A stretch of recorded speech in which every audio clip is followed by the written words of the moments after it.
Hello students, कल हमने नया चैप्टर स्टार्ट किया था। चैप्टर नंबर 15 पॉलीमर बहुलक। कल हमने बहुलक के बारे में बेसिक बातें की थी, जिसमें बहुलक की परिभाषा के बारे में बात की थी। ये कौन सी भाषा से लिया गया था? कल आपको बताया था ग्रीक भाषा के साथ पॉलीमर से लिया गया है, जिसका शाब्दिक अर्थ बताया था। पोली का अर्थ बहुत सारी और मर्स का मतलब था इकाइयां। उसके बाद में डेफिनेशन हमने पढ़ी थी, तो डेफिनेशन भी आपको बताया था। उच्च अणुभार वाले ऐसे यौगिक होते हैं बहुलक के, जो समान या असमान प्रकार की कम अणुभार वाली छोटी छोटी इकाइयों के संयुक्त होने से बनते हैं। उन्हें नाम दिया था बहुलक। और बहुलक में जो छोटी छोटी इकाइयां काम आती हैं उन्हें कहते हैं एकलक। और एकलक से बहुलक बनने की प्रक्रिया थी बहुलकीकरण।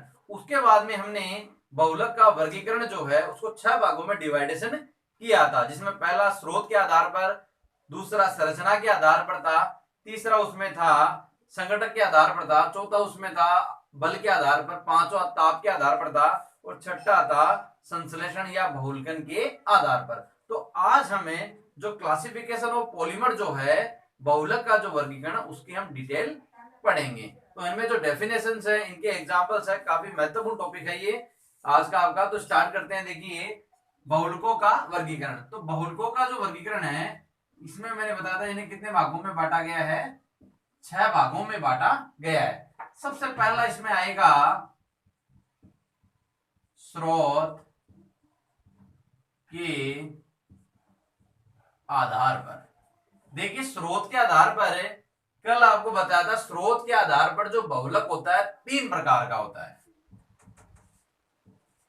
यह 3 प्रकार का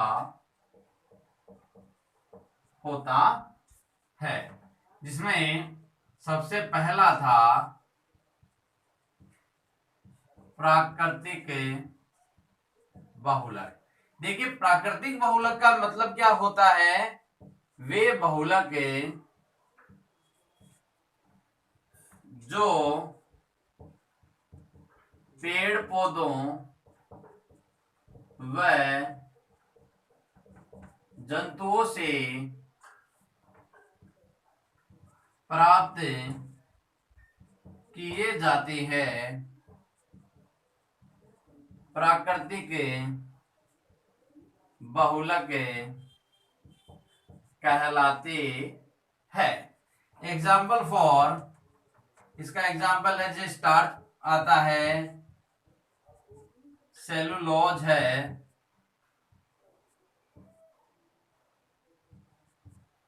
इसके अलावा प्रोटीन, ये इसमें आते हैं एग्जाम्पल।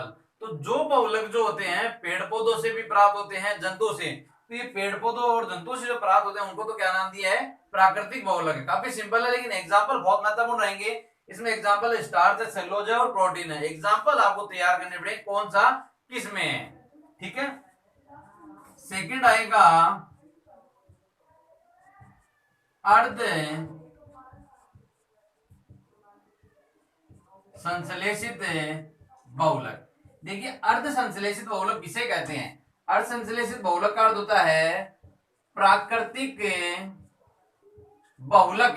जो प्राकृतिक बहुलक जो पेड़ पौधे और जंतुओं से प्राप्त होते हैं, प्राकृतिक बहुलक की गुणवत्ता में सुधार करके बनाया जाने वाला बहुलक। प्राकृतिक बहुलक की गुणवत्ता यानी उसी की प्रॉपर्टी जो है उसी में क्या करेंगे? चेंजिंग करेंगे, और उससे जो बहुलक बनेगा उसे क्या नाम दिया है? अर्ध संश्लेषित बहुलक।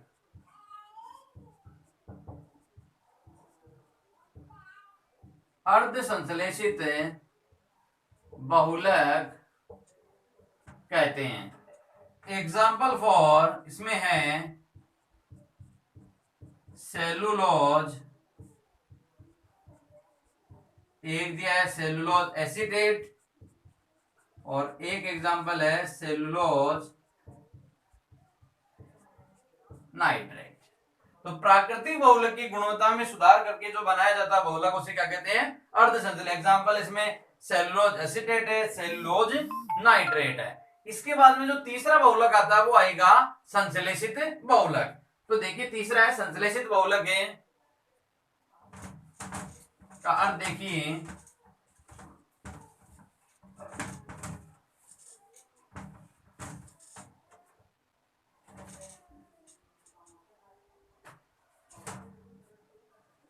थर्ड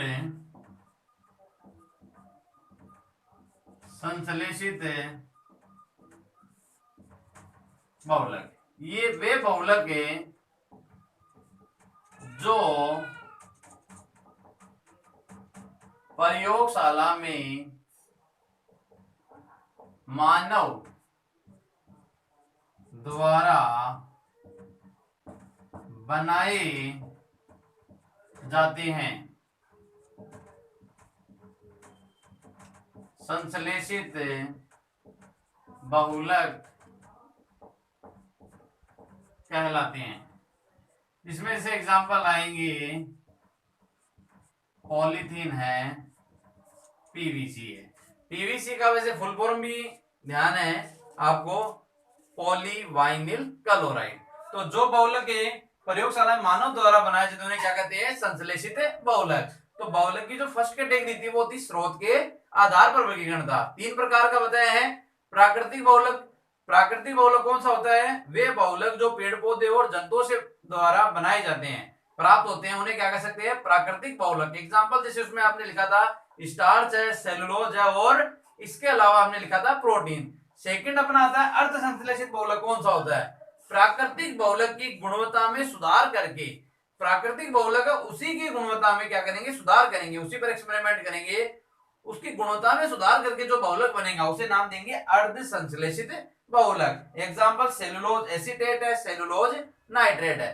तीसरा इसमें आता है संश्लेषित बहुलक। संश्लेषित बहुलक कौन से होते हैं? वे बहुलक जो प्रयोगशाला के अंदर, लेबोरेटरीज के अंदर मानव द्वारा बनाए जाते हैं, संश्लेषित बहुलक कहलाते। तो लेबोरेटरीज में जैसे एग्जांपल है पॉलीथीन है, इधर है पीवीसी, पॉलीवाइनिल क्लोराइड। तो ये है स्रोत के आधार पर वर्गीकरण। इनकी डेफिनेशन हो गई और एग्जांपल हो गए। सेकंड इसका पार्ट आता है संरचना के आधार पर।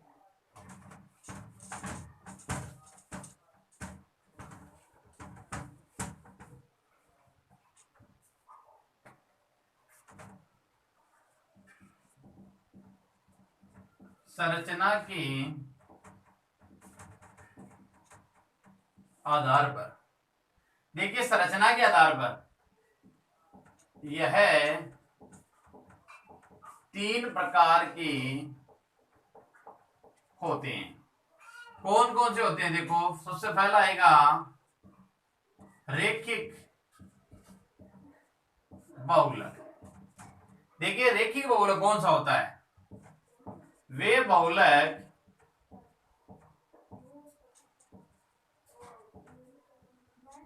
जिनमें एकलकों की रेखिक श्रृंखला होती है। वे बहुलक जिनमें एकलकों की रेखिक श्रृंखला होती है रेखिक बहुलक कहलाते हैं। जैसे एकलकों की रेखिक श्रृंखला का मतलब है इस प्रकार, ये एक रेखिक श्रृंखला होगी, जैसे ये एक सीधी रेखा में मिलेंगी आपको। तो जो बहुलक एकलकों की रेखिक श्रृंखला होती है उन्हें क्या कहते हैं? रेखिक बहुलक। जैसे एग्जांपल फॉर इसमें आएगा उच्च घनत्व है पॉलीथीन। एक एग्जांपल ले सकते हैं पीवीसी। देखो पॉलीथीन है, उसके भी 2 टाइप्स पढ़ेंगे हम। एक उच्च घनत्व पॉलीथीन पढ़ेंगे और एक पढ़ेंगे अल्प घनत्व पॉलीथीन। एक तो पढ़ेंगे हाई डेंसिटी पॉलीथीन पढ़ेंगे और एक पढ़ेंगे लो डेंसिटी पॉलीथीन। तो पॉलीथीन 2 प्रकार की आएगी, उच्च घनत्व पॉलीथीन भी आएगी और एक आएगी अल्प घनत्व पॉलीथीन। तो जिनमें एकलकों की रेखिक श्रृंखला होती है वो तो कौन सा होगा? रेखिक बहुलक। दूसरा इसमें आएगा साकित बहुलक। ये बहुलक देखिए वे बहुलक हैं जिनमें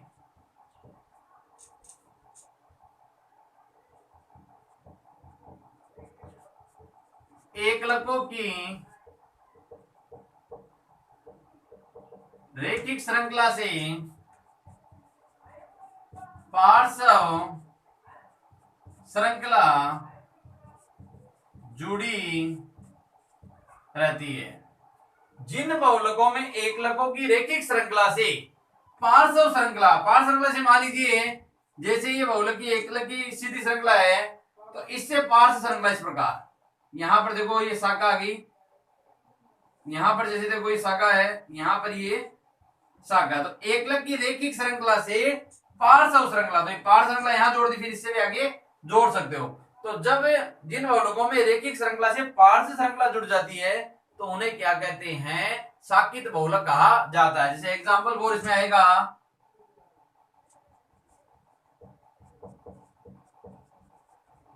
एमिलोपेक्टिन है, एक इसमें आएगा एग्जांपल ग्लाइकोजन, एमिलोपेक्टिन है, ग्लाइकोजन है, पीवीसी, तो पॉलीथेन है। इन सब के बारे में हमें आगे अध्ययन भी करेंगे, इनके बारे में डिटेल आगे आएगी।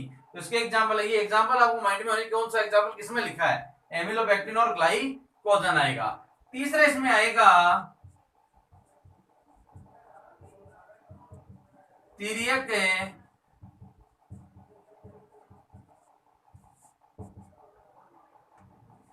बंधित। देखिए तिर्यक बंधित बहुलक कौन से होते हैं, वे बहुलक हैं जिनमें रैखिक श्रृंखला तिर्यक बंधों द्वारा जुड़ी रहती है। वे बहुलक जिनमें रैखिक श्रृंखला तिर्यक बंधों के द्वारा, अब जैसे रैखिक श्रृंखला है, जिस ध्यान दें आप, ये रैखिक श्रृंखला है, अब यहां पर देखो तिर्यक बंध के द्वारा, ये रैखिक बंध तिर्यक बंध के द्वारा यहां जोड़ दिया, जैसे इसको भी जोड़ दिया, तो ये रैखिक श्रृंखला है तिर्यक बंध, तो ये एक बंध के द्वारा क्या होती है, दोनों रैखिक श्रृंखला आपस में क्या हो जाती है, जुड़ जाती है। तो जो बहुलक बनता है उसे क्या कहते हैं, तिर्यक बंधित बहुलक कहा जाता है। तो इसमें जैसे अपन पढ़ेंगे बेकेलाइट आएगा, इसका एग्जांपल एक इसमें आएगा, बेकेलाइट के अलावा मेलामीन,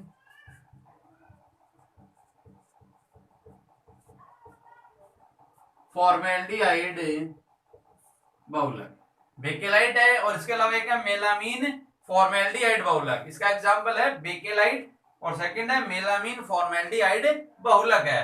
तो ये अपना है संरचना के आधार पर, संरचना के आधार पर तीन प्रकार कौन कौन से हैं, रैखिक बहुलक, साकित बहुलक और तिर्यक बंधित बहुलक है। रैखिक बहुलक वे बहुलक जिनमें एकलकों की रैखिक श्रृंखला होती है, यानी सीधी श्रृंखला होती है, तब वो तो कौन सा होगा, रैखिक बहुलक। एग्जांपल उच्च घनत्व पॉलीथीन और पीवीसी है। सेकंड साकित बहुलक, वे बहुलक जिनमें एकलकों की रैखिक श्रृंखला से पार्श्व श्रृंखला, तो ये सीधी श्रृंखला से देखो यहाँ पार्श्व शाखा जोड़ दी, पार्श्व श्रृंखला जुड़ती है तो वो कहलाता है साकित बहुलक। एग्जांपल एमिलोपेक्टिन और ग्लाइकोजन लिखा है। थर्ड इसमें तिर्यक बंधित बहुलक, तिर्यक बंधित कौन सा होता है, वे बहुलक जिनमें रैखिक श्रृंखला तिर्यक बंध के द्वारा, तो ये रैखिक श्रृंखला से मैंने तिर्यक बंध बना दी, यहाँ पर इन दोनों रैखिक श्रृंखलाओं को आपस में जोड़ दिया गया है, तो वो कौन सा कहलाएगा, तिर्यक बंधित बहुलक। इसमें बेकेलाइट आएगा, मेलामीन फॉर्मेल्डिहाइड बहुलक आएगा, तो इसको नोट करें। इसके बाद में अगला क्लासिफिकेशन इसका स्टार्ट करते हैं।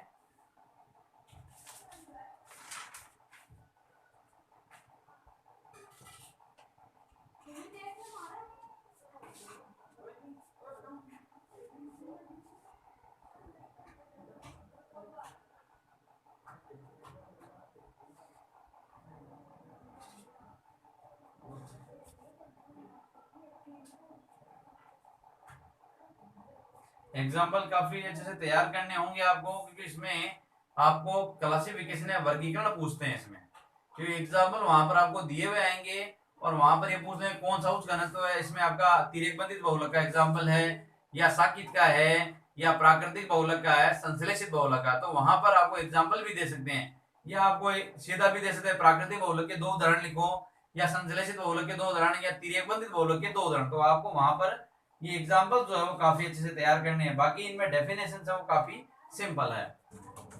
तो नेक्स्ट देखिए अपना वर्गीकरण है,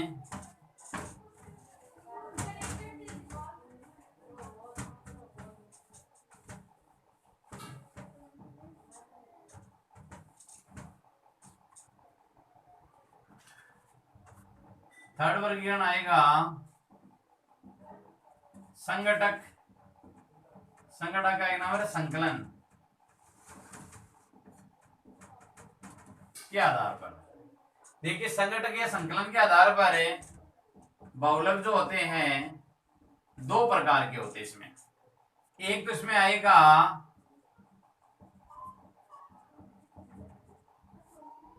समबहुलक। देखिए समबहुलक, सम का मतलब होता है समान। तो देखिए कौन से बहुलक है, वे बहुलक है जो एक ही प्रकार की एकलक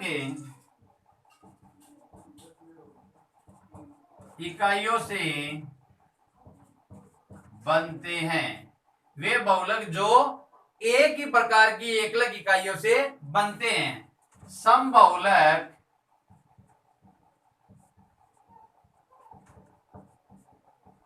कहलाते हैं। जैसे एग्जांपल फॉर है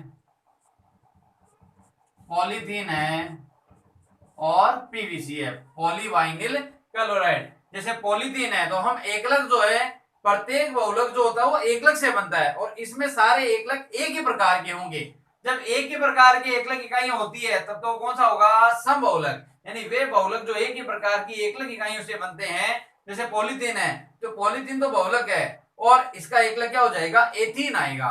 जैसे पॉलीवाइनिल क्लोराइड है तो इसका एकलक होता है वाइनिल क्लोराइड आएगा। ठीक है। सेकंड इसमें आएगा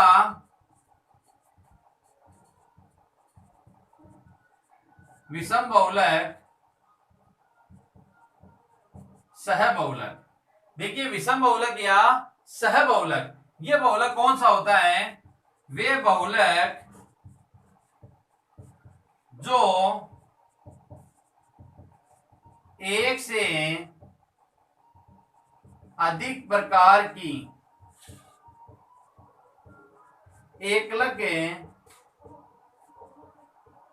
इकाइयों से बनते हैं।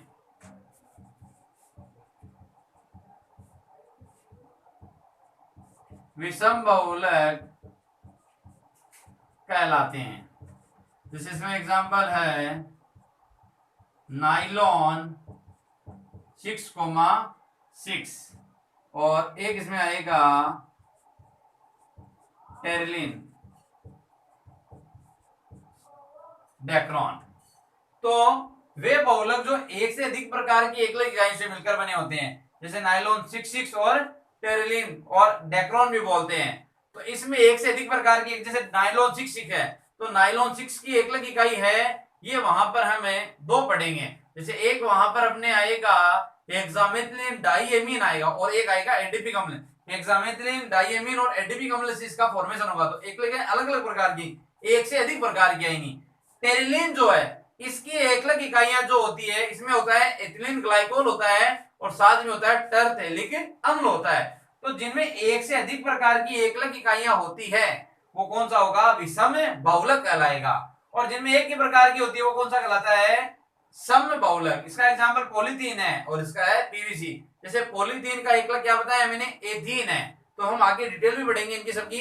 तो पॉलीथीन का एकलक क्या होता है, एथीन होता है। पॉलीवाइनिल क्लोराइड का एकलक क्या होता है, वाइनिल क्लोराइड होता है। ये पॉलीवर्ड हट जाएगा। नाइलॉन 6,6 के एकलक बताए दो, हेक्सामेथिलीन डाइएमीन और एडिपिक अम्ल होता है। इधर टेरिलिन है, इसके दो एकलक कौन से होते हैं, एथिलीन ग्लाइकोल और टरथेलिक अम्ल होता है। तो ये इसका थर्ड क्लासिफिकेशन बहुलक का संघटक के आधार पर। इसके बाद में चौथा आएगा आणविक बलों के आधार पर।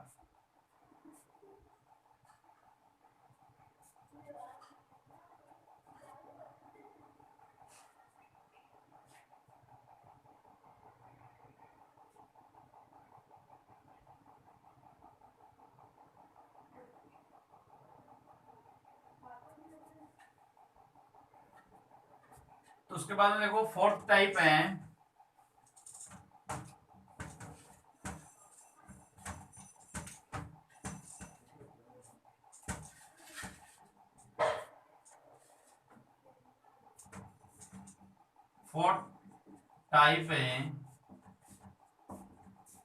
आणविक बलों के आधार पर, तो आणविक बलों के आधार पर दो प्रकार के बहुलक आएंगे। इसमें एक तो आएगा प्रत्यास्थ बहुलक। देखो प्रत्यास्थ बहुलक कौन सा होता है, तो ध्यान दें, इन बहुलकों में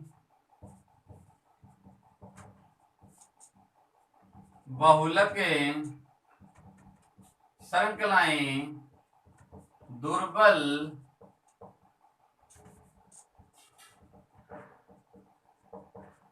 अंतरा आणविक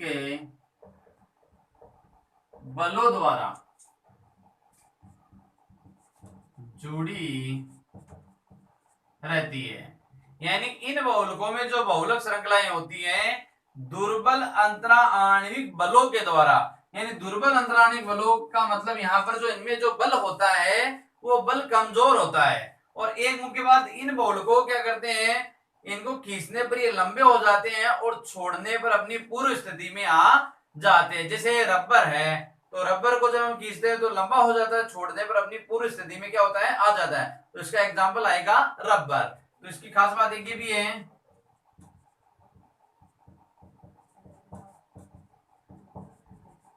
इन बहुलकों को खींचने पर लंबे हो जाते हैं तथा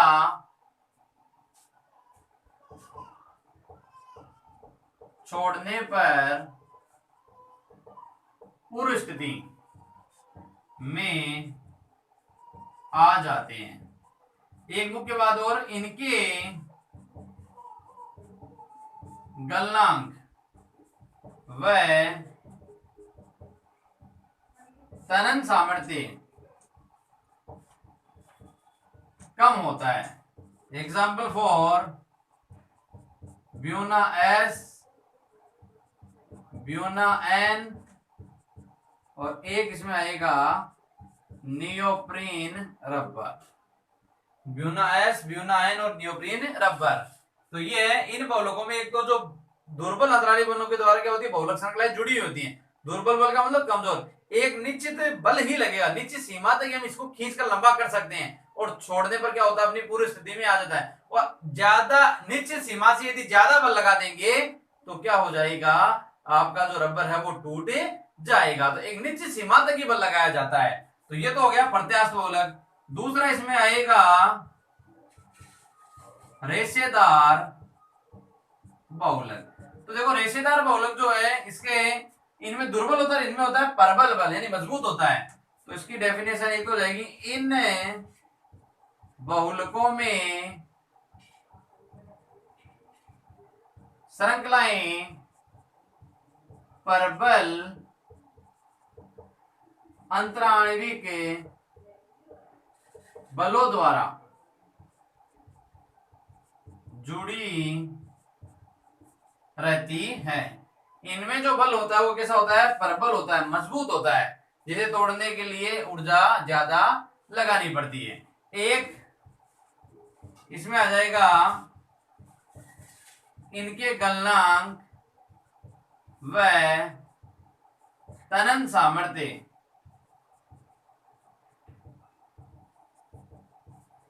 अधिक होते हैं। जैसे इसमें एग्जाम्पल फॉर नाइलॉन 6,6, टेरेलिन है, डेक्रोन। तो ये है इनके एग्जाम्पल। तो रेशेदार बहुलक जो होते हैं, इन बहुलकों में श्रृंखलाएं